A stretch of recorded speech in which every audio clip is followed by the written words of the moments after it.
Well, hello there. How are you doing today? Hope everything is fine and dandy and you're part of this strange realm. And it is yet again to have a look around, see what's going on out there.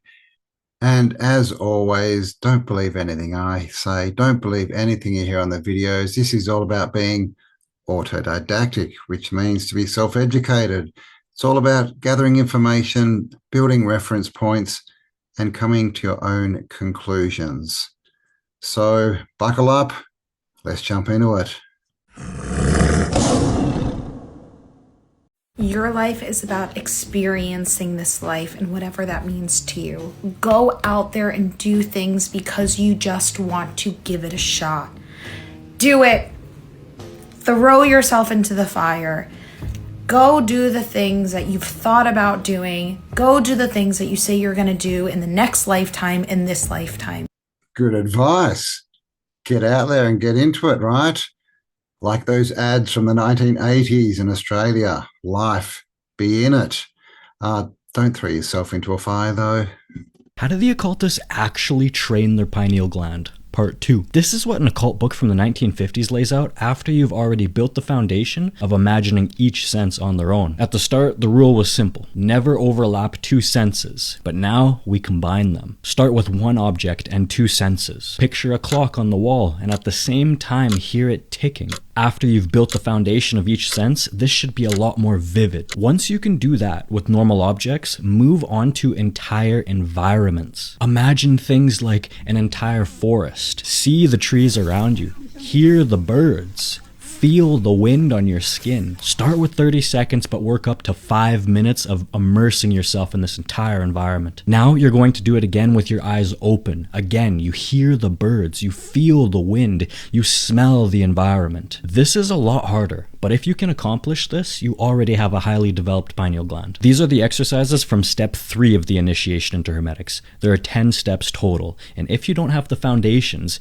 you're not going to be able to build onto these skills, which is why I created the Step 1 workbook. If you're serious about getting started, you begin with Step 1. Check the link in my bio if you want to get started. And if you want to just start with the soul mirror, which is a foundational exercise we do, comment mirror and I'll send it to you. Now, if you want to know more, again, like I said, this is Step 3 of 10. You want to know more? Make sure you hit follow and join the Akashic Order. The Akashic Order. Interesting. Yeah, it's good advice, I think. And many of you have been asking me for the links for these videos. So if you scroll down in the description, you'll find I've put the links, hopefully to every video. I try and get them all because I get these videos from all different places, as I'm going along. But yes, you'll find them all in the description. But what he was talking about is as far as involving senses, I definitely agree with that. This is how we visualize things properly, right? Most people are just taught to see in their mind's eye what they want. But if you can then see something and feel it, if it's a car, you can feel the seat that you're sitting in, feel your hands on the steering wheel. And then a third sense would be to drive the car, right? Open the window and get some wind on your face. Feel that. Then smell. Where are you? At the beach. Can you smell the salt, right? Build on the senses. And then the fifth one is taste, which may not be applicable to every visualization, but if you can taste it as well, if you're driving down the beach and the wind's in your face and it's salty, well, taste that salt. If there's nothing to taste, stop and buy an ice cream. But definitely the more senses that we involve in our visualizations, the more powerful they become, because what we're really doing is tricking the mind to believing that these things are happening to us now. And once it believes that, it becomes a match, if frequency-wise, to the actual thing that we desire. And it then draws us together, draws us to our desire or our desire to us.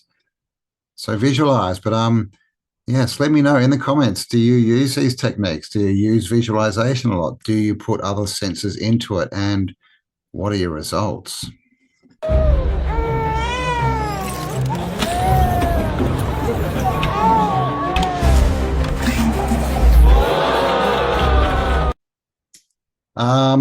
No, just no. Oh my God. I mean, we were just talking about involving senses, right, to create things. That, what we just saw, had taken all the senses away, right? Especially things like touch and frequency and connection.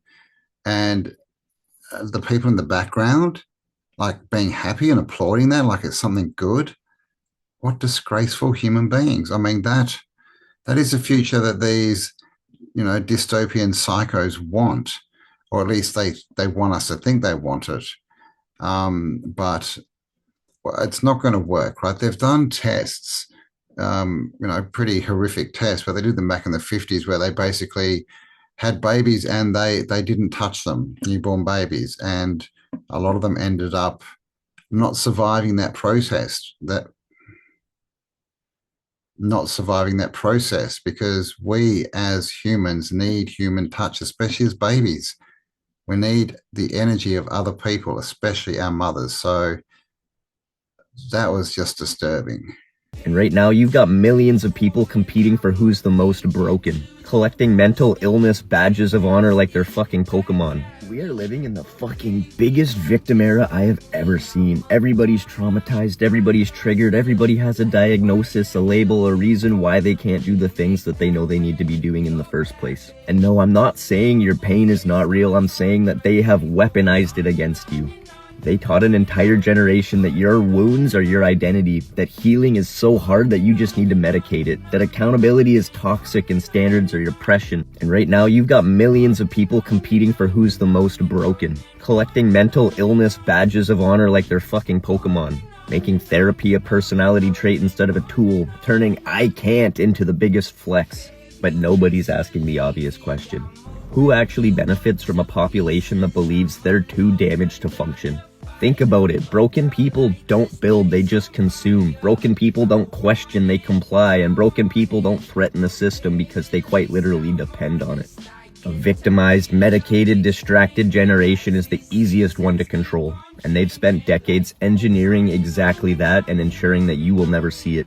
Through the food that keeps you sick, the doctors that keep you managed, and the algorithms that keep you numb. And we're living in a culture that tells you that being a victim is the highest form of authenticity. So you stay stuck, you stay safe, you continue staying small.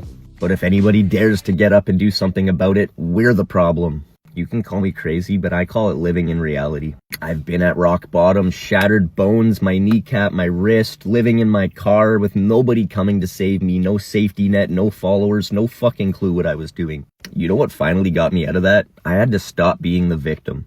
I had to stop listening to the sheep around me and listen to the voice inside of me. The voice telling me to take action, accountability, a decision that my past doesn't get to write my future.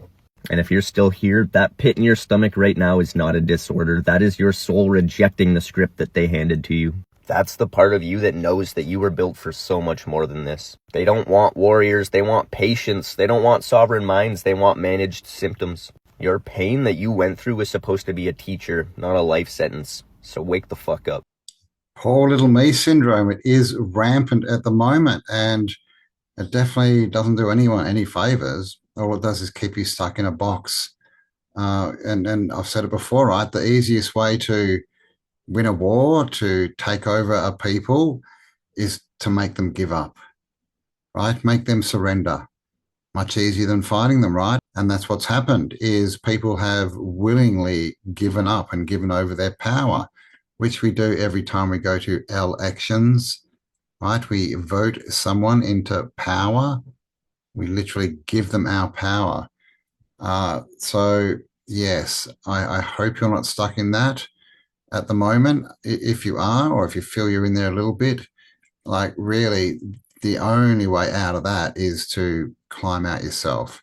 If you're looking around asking for someone to help you or to throw you a rope or a ladder or whatever, they may never turn up. And this is the problem about guru worshipping and waiting for someone to save you. What if they never turn up?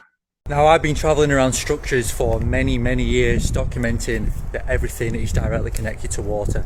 Now, the structure behind me here, many people think castle, random tower. No, this is a water tower, and I'll show you why. You do look at water towers where the narrative is actually true. We see the same fundamental design principles. The slits, this is exactly what you would expect from a water tower. Now, all the way downhill, we have a direct line, perfect straight with the so-called church.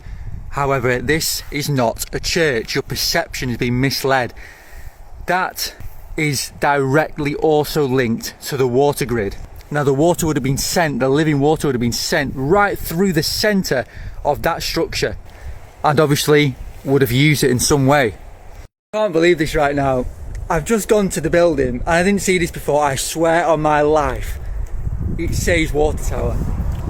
Here we go, let me read this out for those that didn't believe me.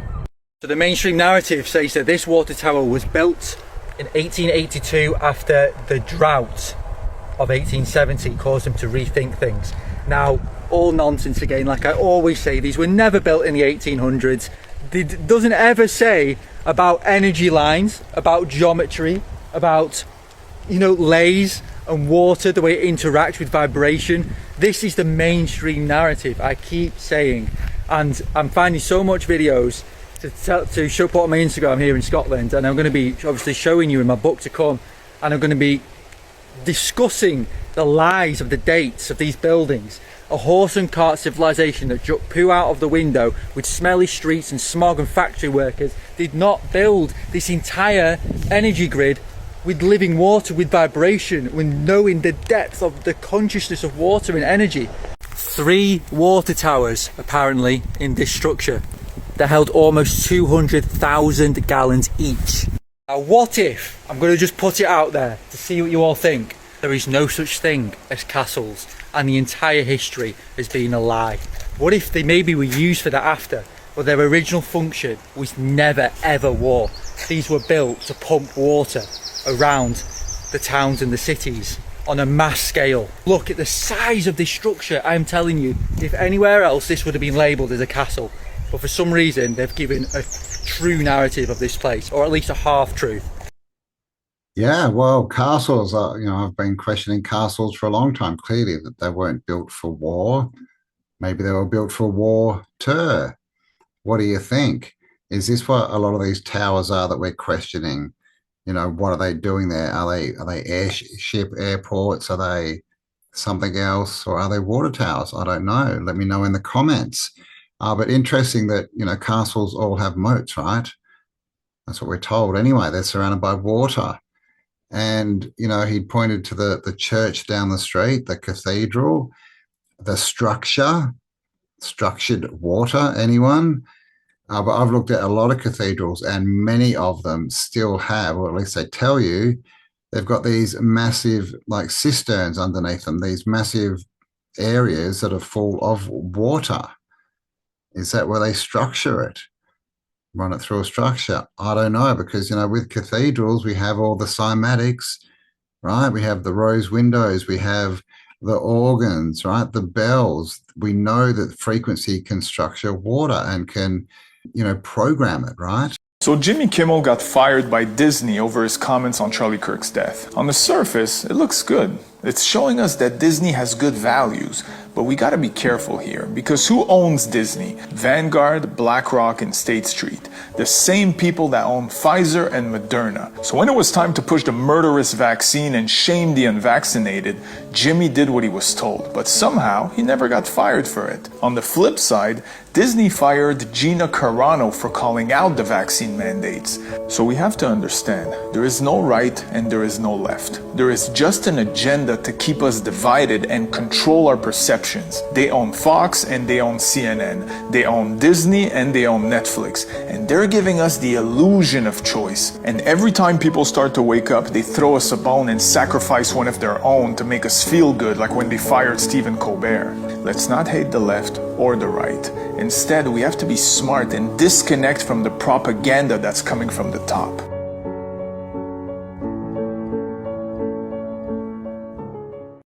I approve of this message. Yeah, they always play both sides.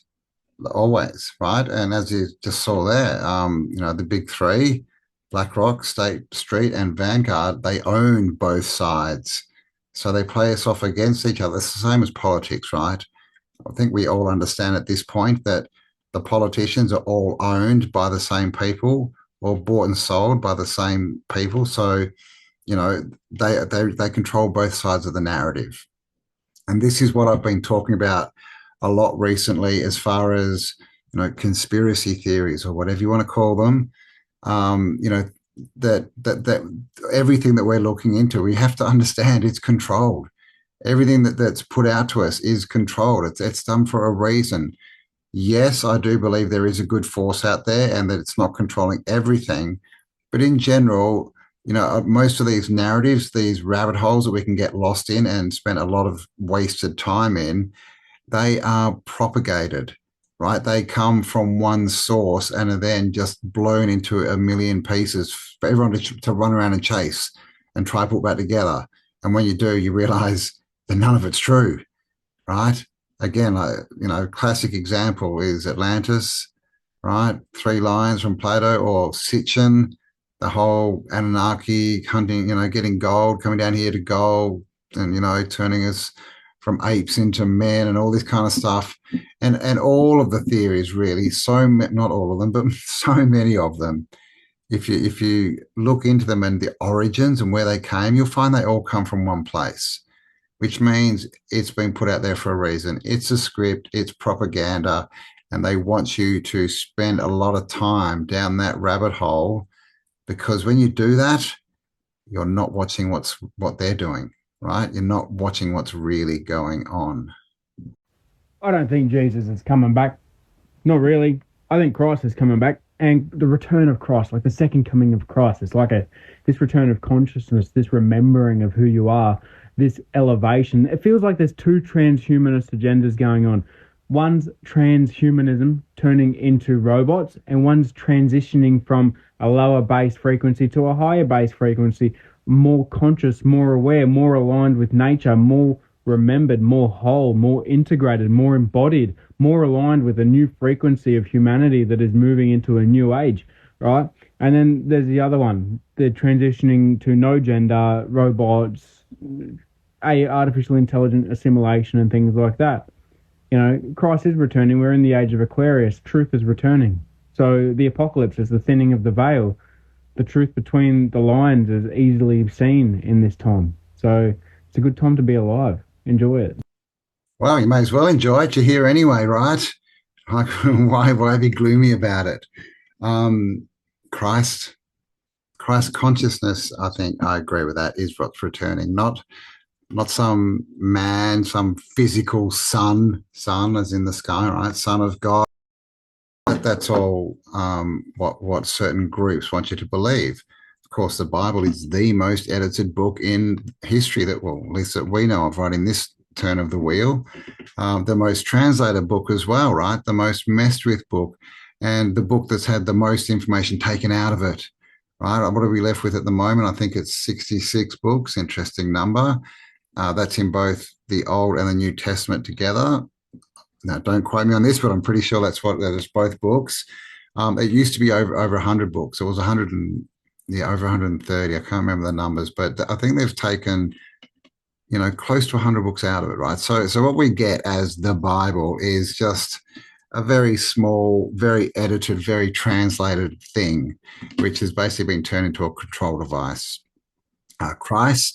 Christos, the chrism oil, right? The oil that rises up your spine through the Kundalini process and anoints your pineal gland, right? That's why Christ was called the Anointed One, right? The third eye. And there's many references to that in the Bible and other spiritual books, but that's what it's all about, right? Seeing clearly, again, because we are in the apocalypse, right? The veil's being lifted off our eyes, right? So we can start to see what has always been going on. And this is the thing, all this stuff that's going on at the moment that we're hearing about and learning about, it's not new. It's been going on for the whole turn of this wheel, right? We just haven't seen it, but now we do get to see it. And this is, like I was talking in the previous video we saw, don't wait for a savior, because what if he doesn't turn up? They have people believing that there's going to be a physical human returning that's somehow going to save them. and absolve their sins and all this kind of stuff. But when you really look into it and you realize that that person doesn't exist, it's a concept, it's an analogy, it's wisdom that we're supposed to embody. It's not some physical dude coming to save us. That then you, once you understand that, you can realize, the depth of this deception and how following someone else as a guru and how believing that one book is the only and true truth is leading you down the garden path. And you're going to be sitting there waiting for someone to save you. And you didn't even realize that you're already here. We are the ones we've been waiting for. This is up to us. For things to change, things have to change. For things in our life to change, we have to change. And we are the only ones who can do that for ourselves, right? No one on the outside can change your life for you because they don't know what you want. And most people have ulterior motives, even if they don't think they do, because we're all different people. We all come from a different perspective. And that's what it's all about, working out what your perspective of the world is and then living true to that. But as always, let me know your thoughts on that. And there we go, guys. We've come to the end of another one, a bit of a shorter one today. I've got a lot going on at the moment, so I thought I'd get one in. I'm off to the Blue Mountains tomorrow for a week to do a live show with Tartaria Australia. So anyone out there watching that is coming, I will see you on, Friday night. We're starting with a concert, but the show's on Saturday. And, there are some tickets left. I'll leave the link below if you're in, Australia, New South Wales, or Victoria or Queensland. If you want,